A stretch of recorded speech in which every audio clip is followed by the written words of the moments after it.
Hi, all of you. Welcome you all on my channel Learn Beyond.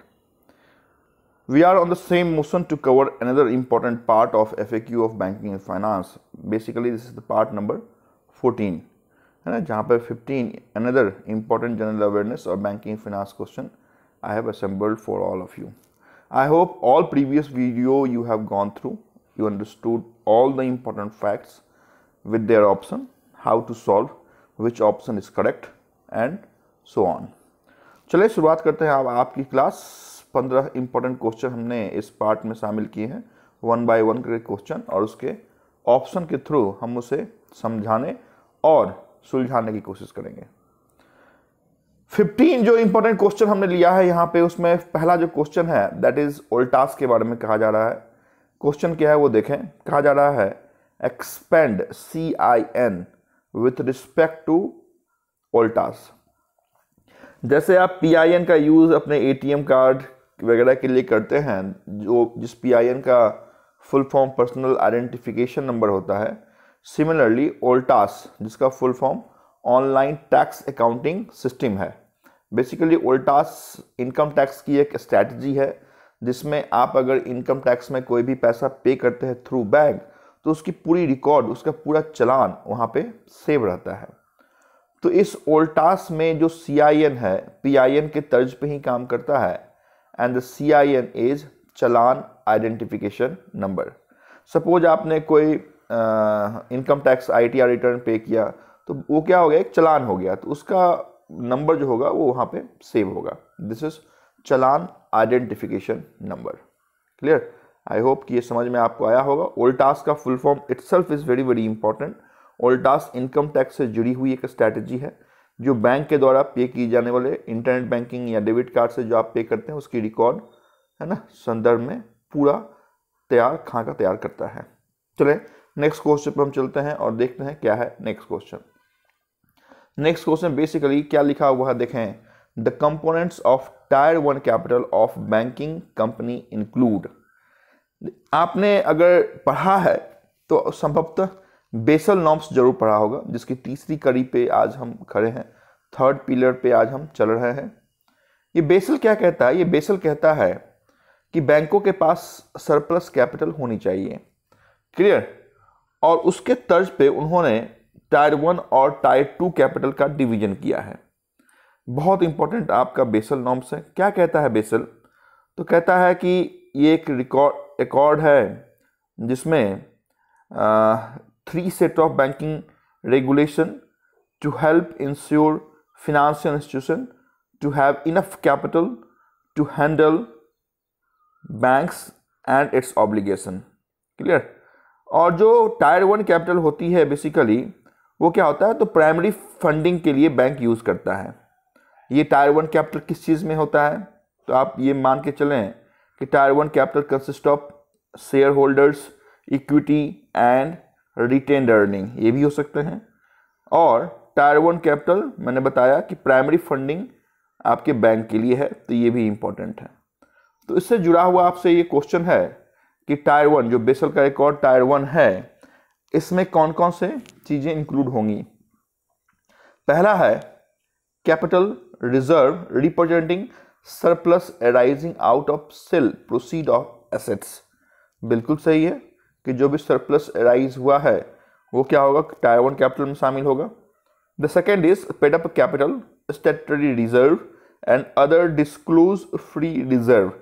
तो ये भी सही है कि जो भी पेड अप कैपिटल है, पेड अप कैपिटल का करने का मतलब जो अपनी पूंजी है वो भी क्या होगा, तो टायर 1 कैपिटल के अंदर ही आएगा। तो यहाँ पे जो सही आंसर है वो A और B दोनों होगा, जिसके आधार पे option number C would be the right answer for tyre 1 capital for this question, है ना। तो आपको मालूम चल गया कि टायर 1 आपके किसका पार्ट है, तो बेसल का पार्ट है। क्या क्या आता है प्राइमरी फंडिंग में, जो भी आएंगे, जो भी रिजर्व होगा, है ना, जो भी पेड अप कैपिटल होंगे, वो सब टायर 1 कैपिटल का भाग होगा।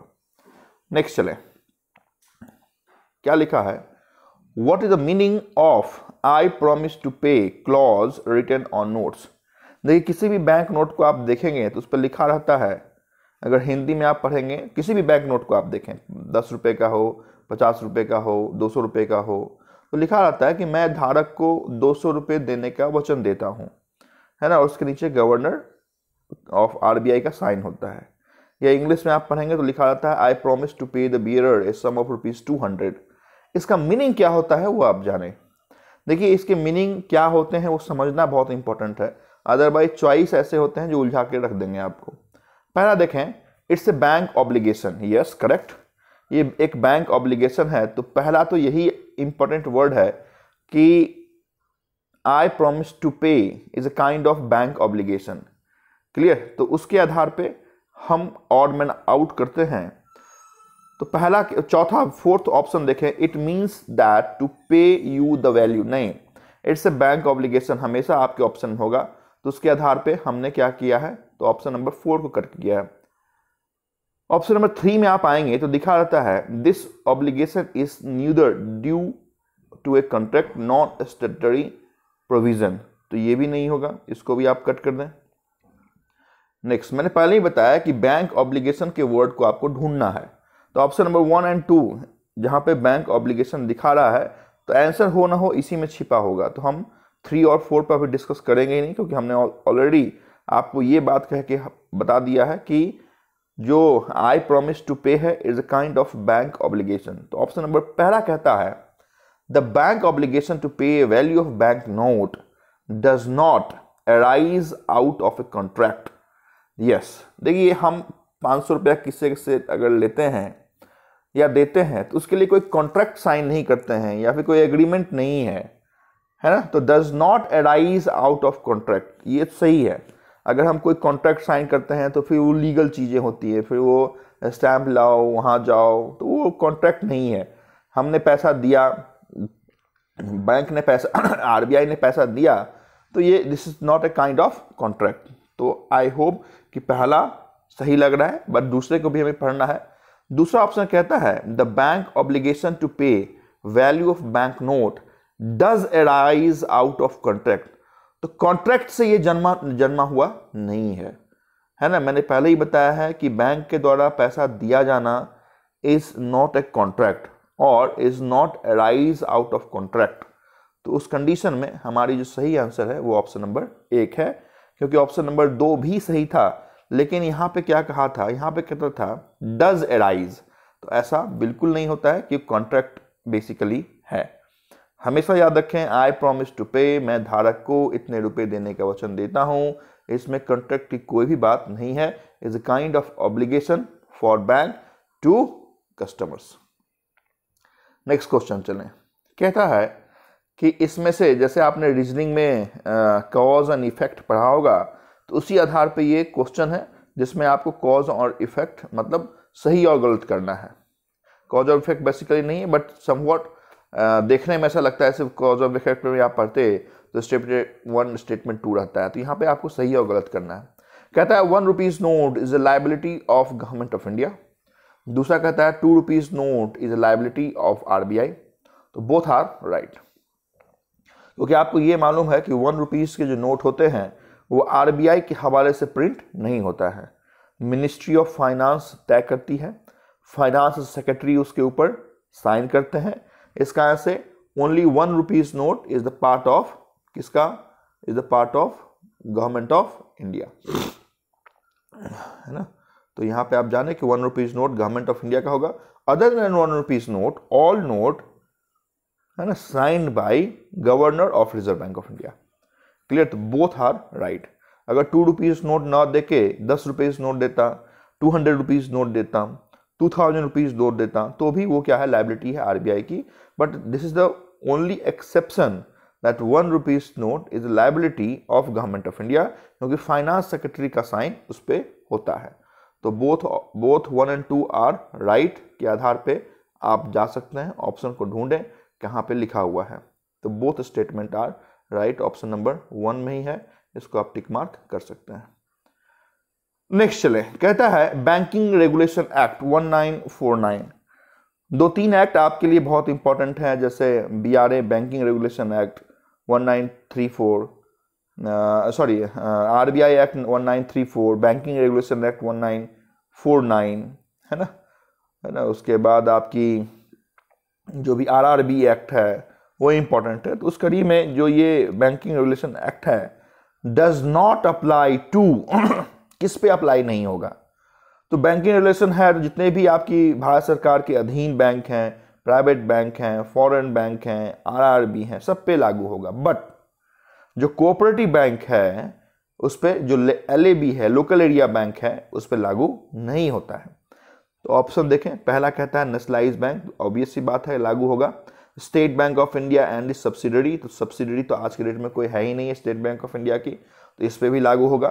Third is foreign bank having branch in India, इस पर भी लागू होगा। Fourth is primary agriculture credit society, yes this is correct, इस पर लागू नहीं होगा, है ना। तो नेक्स्ट चले, ए मॉर्गेज इन्वॉल्व हर एक पार्ट में, संभवतः मुझे नहीं लगता है कि अभी तक जो 14 पार्ट मैंने कवर किया है उसमें कोई ऐसा पार्ट होगा जिसमें बैंक के सिक्योरिटी के बारे में कोई भी क्वेश्चन नहीं हो। और बार बार मैं mortgage, hypothecation, lean, please, assignment की बात आपके साथ करता आ रहा हूं। तो ये जो मॉर्गेज है ये बेसिकली क्या है ना। मॉर्गेज बेसिकली क्या होता है, जब होम लोन या प्रॉपर्टी लोन एक बैंक कस्टमर को देती है तो उसके एवज में अपने पास कुछ सिक्योरिटी रखती है। वैसी सिक्योरिटी जो अचल हो, जो चल नहीं सकता हो, जो मूव नहीं कर सकता हो, तो इसको आप इमूवेबल प्रॉपर्टी कह सकते हैं। जैसे लैंड हो गया, बिल्डिंग हो गई, तो दीज प्रॉपर्टी, दीज एसेट्स और these security are the part of mortgage.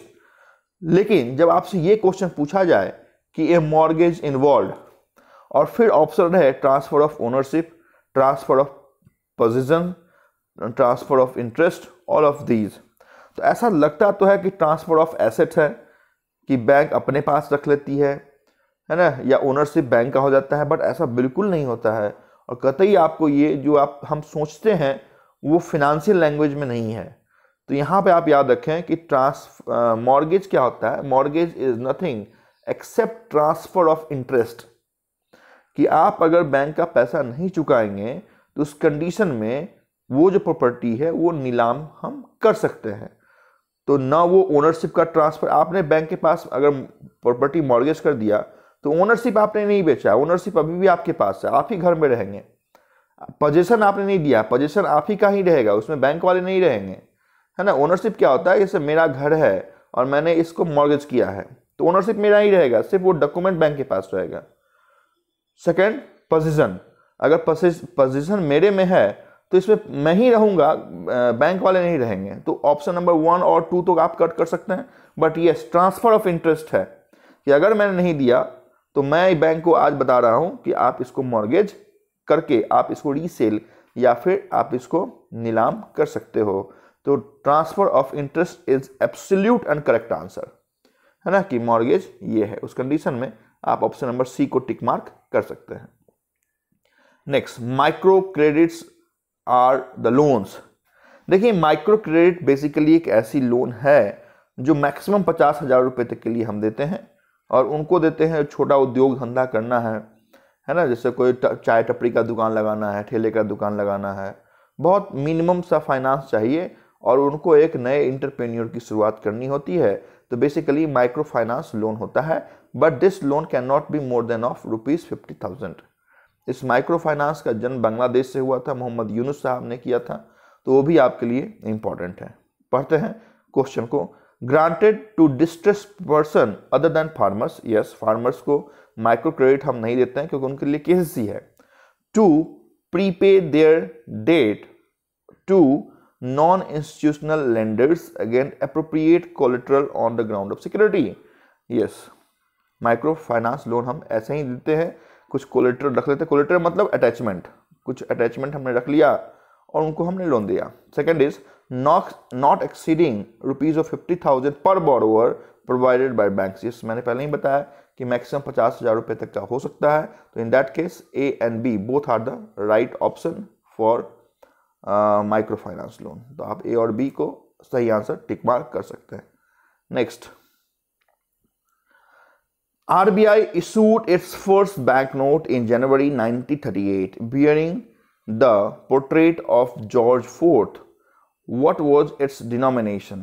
तो ये तो बहुत आसान सा क्वेश्चन, बहुत बार मैंने अपने क्लासेस में बताए हैं कि RBI का जब इस्टेब्लिशमेंट 1935 1 अप्रैल को हुआ उसके बाद 38 में उसने पहला डिनोमिनेशन निकाला, जॉर्ज फोर्थ का उस पर अंकन था, 5 रुपए का वो नोट था।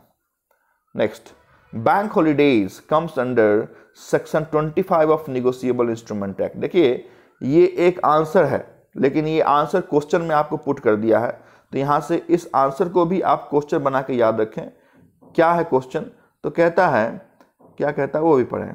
कहता है बैंक हॉलीडेज, बैंकों की जो छुट्टियां हैं वो कहां पर लिखा हुआ है? तो लिखा हुआ है section number 25 of negotiable instrument. Clear? तो बहुत बार यही क्वेश्चन पूछा हुआ है कि बैंकों की छुट्टी कहां लिखी हुई है। आरबीआई के रूल्स में है, बैंकिंग रेगुलेशन के रूल्स में है, आरबीआई के एक्ट में है, निगोशिएबल इंस्ट्रूमेंट में है। तो यहाँ पर स्पष्ट है कि bank holidays are described under negotiable instrument act 1881 under section 25। But यहाँ पे क्वेश्चन अलग है और ये कह रहा है कि ये जो बैंकों की हॉलीडेज आपकी सेक्शन 25 ऑफ निगोशिएबल इंस्ट्रूमेंट में है, आर डिक्लेयर्ड बाय, कौन डिक्लेयर करता है? तो ऑब्वियस सी बात है कि निगोशिएबल इंस्ट्रूमेंट आरबीआई डिक्लेयर करती है, तो RBI would be the right answer. Next, last question है संभवतः आपका, नहीं एक कुछ और भी क्वेश्चन है। कहता है which of the following is not included in CAMELS. CAMELS आप जानते हैं कि रेटिंग एजेंसी है। C stand for capital adequacy, A for asset quality, M for management, E for earning, L for liquidity and S for systems and control. उसमें कहता है कि अगर आप कैमल्स का फुल फॉर्म ही आपको याद है तो इस क्वेश्चन का आप आंसर आसानी से निकाल सकते हैं। कैमल्स का फुल फॉर्म मैंने अपने अलग से जो लेक्चर जो एब्रिविएशंस के लिए लिया था उसमें बताया था। तो सी कैपिटल एडिक्वेसी तो है ही, एम फॉर मैनेजमेंट तो है ही, है ना। एम्प्लॉय परफॉर्मेंस नहीं होता है साहब, अर्निंग परफॉर्मेंस सही है बट एम्प्लॉय परफॉर्मेंस से इसको कोई मतलब नहीं है। उस कंडीशन में यही क्या है? तो सही आंसर है। तो एक बार फिर से मैं बता दूं, कैमल्स का full form C stand for capital adequacy, A for asset quality, M for management, E for earning performance, L for liquidity and S for system and control. Next चलते हैं। When are bank note in the Mahatma Gandhi series introduced. आप जाने कि महात्मा Gandhi series जो भी आप देखते हैं किसी भी बैंक नोट तो उसमें महात्मा गांधी का फोटो होता है, तो उसकी जो सीरीज या महात्मा गांधी के लगे हुए फोटो आने लगे कब से? 1996 is the correct answer. Mahatma Gandhi series 1996। Next, ways and means advances, इसको शॉर्ट फॉर्म में जिस नाम से आप जान सकते हैं दैट इज कॉल्ड WMA, है ना। तो आप WMA जाने, कभी कभी WMA का भी फुल फॉर्म आपसे पूछा जाता है कि what is WMA, that is ways and means advances. ये जो WMA की फैसिलिटी है वो आरबीआई किसको किसको देती है? तो दो को ही देती है, एक सेंट्रल गवर्नमेंट और दूसरा state government. Both A and B are the correct answer. Next, हाँ ये आपका बेसिकली क्या है? तो आप कह सकते हैं कॉज एंड इफेक्ट है। क्या कहता है statement? RBI decide volume and value of bank note to be printed. Okay. Second कहता है RBI decide volume and value of coins to be minted. देखिए कॉइन्स की जहां तक बात है और 1 रुपीज नोट की जहां तक बात है वो गवर्नमेंट ऑफ इंडिया का पार्ट है, क्लियर। बट जो बैंक नोट की बात है वो आरबीआई की बात है। बहुत बार मैंने बताया, इससे थोड़ी देर पहले क्वेश्चन में बताया था कि other than 1 rupees note and coins, ये 1 रुपीज नोट और coins government of India ministry of finance का पार्ट है, और other than these coins and 1 rupees note जितने भी पार्ट हैं वो गवर्नमेंट ऑफ इंडिया के पार्ट है। तो इस कंडीशन में जो सही आंसर आपकी होगी वो ऑप्शन नंबर सी होगी, जिसमें 1 is true and second is false, is the right answer. Next, when a check is drawn on a bank, the bank is called the। मैंने क्या होता है, बैंक चेक में 3 पार्टी का इन्वॉल्व होता है। एक जो साइन करता है, उससे हम ड्रॉअर कहते हैं। दूसरा जो बैंक होती है जो इन्वॉल्व होती है तो बैंक को हम पेई कहते हैं, ड्रॉई कहते हैं। और थर्ड जिसको पैसा मिलता है उसको हम पेई कहते हैं। लेकिन जब एक चेक बैंक के ही नाम से ड्रॉ हो रहा है तो ऑब्वियस सी बात है जो ड्रॉई होगा वो भी बैंक होगा और जो पेई होगा वो भी क्या होगा? तो बैंक होगा। उस कंडीशन में आसानी से आप ऑप्शन नंबर ए को टिक मार्क कर सकते हैं, है ना। ए को जब टिक मार्क आप करेंगे उससे पहले का क्वेश्चन भी पढ़ेंगे। क्या कहता है question? When a cheque is drawn on bank, cheque draw कर रहे हैं, बैंक के ही नाम में ड्रॉ कर रहे हैं, है ना, तो क्या होगा, तो पेई होगा, बिकॉज यहाँ पे payee and drawee both are same. Next चलें, लास्ट क्वेश्चन है आपके इस 14th नंबर सीरीज का। Balance in current account is classified as, देखिए बैंकों में दो टाइप की अकाउंट होती है, एक को हम कहते हैं डिमांड डिपॉजिट, दूसरे को हम बोलते हैं टाइम डिपॉजिट। तो डिमांड डिपॉजिट जो अकाउंट है उसके अंदर वो पैसा आता है जो कस्टमर कभी भी ले सकता है, जिसके अंदर हम सेविंग अकाउंट बोलते हैं और करंट अकाउंट बोलते हैं, कि यहाँ पर पैसा जब भी बैंक कस्टमर जमा किया और सपोज बाहर में एटीएम से निकाल रहा है तो डिमांड कर रहा है तो बैंक उसको पैसा दे देगी। लेकिन टाइम डिपॉजिट के अंदर क्या आएगा, तो एफडी आएगा और आरडी आएगा। ये कस्टमर बाहर में एटीएम से पैसा निकालेगा तो निकलेगा क्या, तो नहीं निकलेगा, तो वो टाइम डिपॉजिट है। तो यहाँ से क्वेश्चन पूछा जा रहा था आपसे कि करंट अकाउंट क्या है, तो current account is a demand deposit account, option number C. इतनी ही बात, इंपॉर्टेंट क्वेश्चन आपके साथ मैंने इस पार्ट में की है। बने रहे हमारे साथ, और अगर पहली बार इस वीडियो को आप देख रहे हैं तो do subscribe and refer this video to your friends also. Thank you so much for watching this.